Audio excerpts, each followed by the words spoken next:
Go ahead, Steve. I better unmute you, though, right? Hold on a minute. Okay.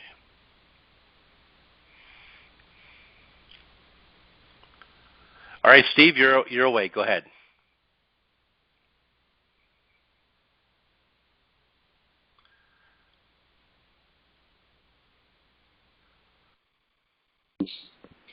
This is Steve. Steve, go ahead, man. Start now. Okay. All right. This is Steve Tomsic, the Tennessee State Manager. I've been in the corporate world about 35 to 37 years at various levels.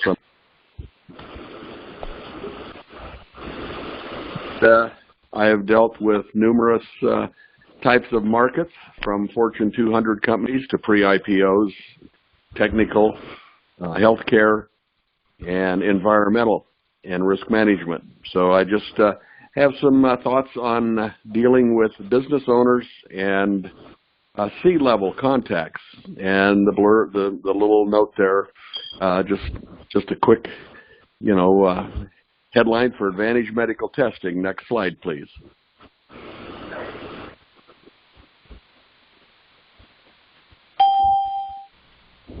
Basically, when dealing, I know everyone out there is going on about their day to day, here and there, doing cold calls, dropping off cards, things like this. But these kind of calls take planning.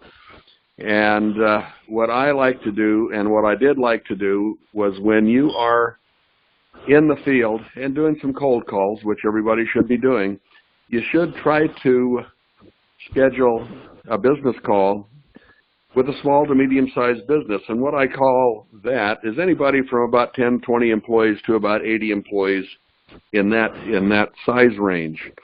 And know where they're at in your area before you actually go out cold calling and so forth. And every business that I have ever run into, especially nowadays, has a website. Take a little time, and you know you're going to be in the area, research them. Find out what they do. Find out what they make. Find out the kind of service they provide. Find out who their client base is, so you have that in your memory bank, so that you have some common ground to discuss.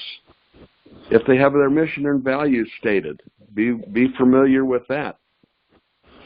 If they list their principles of the organization, please try to know who those people are, how many locations they are in, number of employees.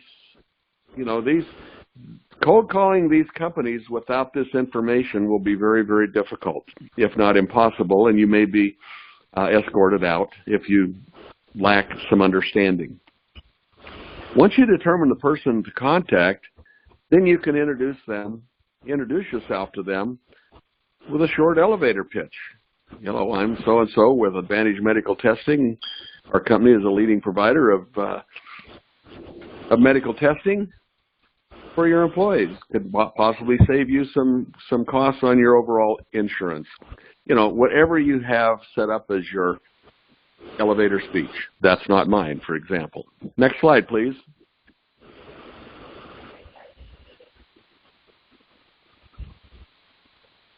And everybody knows that there's a gatekeeper within every organization. You have to approach them with a broad smile. Be humble and extra nice.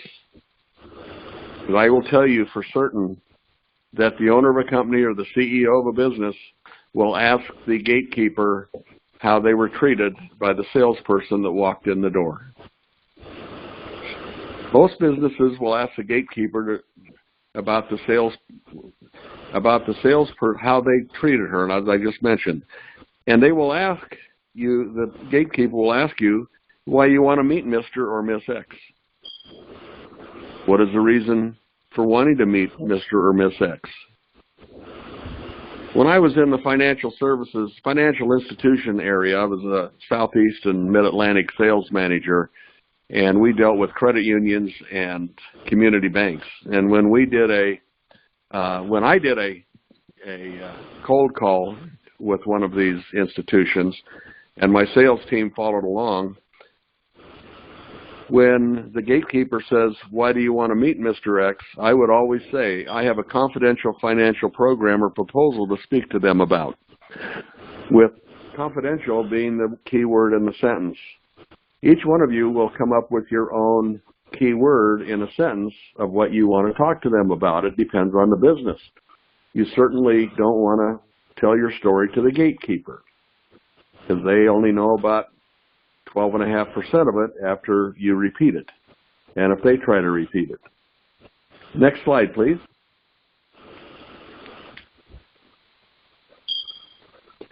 And who is the contact person who's in question? And I'll let you know that it's not always the CEO, the president, or the manager. They oversee everybody in the business, but it could be one of the above. However, don't overlook possible other decision makers within an organization where our service is concerned. There could be a business or an office manager in most cases. That could fall into the HR, could fall into payroll, what have you, or finance. There could be a department manager over that. And in senior living that I've found, when I've called on senior centers, whether it be a club or an independent living, it could very well be the medical staff that's assigned to that facility. Some are in-house, some are contracted. So keep that in mind also. And in the last one, HR, maybe, I dealt with HR when I was dealing with the supplemental insurance business with Aflac, because a payroll deduction was required. But this would probably be more and more rare within our industry, because this is not an ongoing payroll deduction product. But don't overlook HR sometimes also. Next slide, please.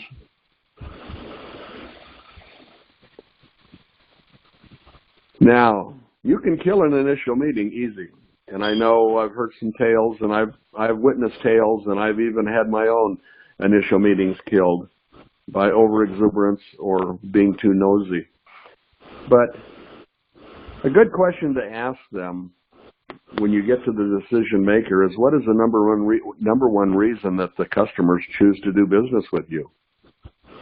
And let them expand on that. And then if you need to, you can explore that answer further and get further clarification, which will help you understand more about how they approach business and so forth.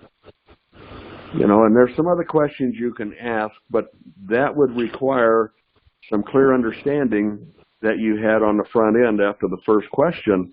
And if the manager is engaged with you, like, how are you looking to position your company in this market now or 3 to 5 years from now? And you're talking about them. You're not talking about you. How does this compare to where they are today versus a year ago? And have you initiated steps necessary to meet future challenges? And what do you attribute the positive attitudes of your staff? Tread lightly with these questions, because you don't want to push for answers to all or even any of these questions. Just determine the mood of the meeting, schedule, timing, the relevance of the questions.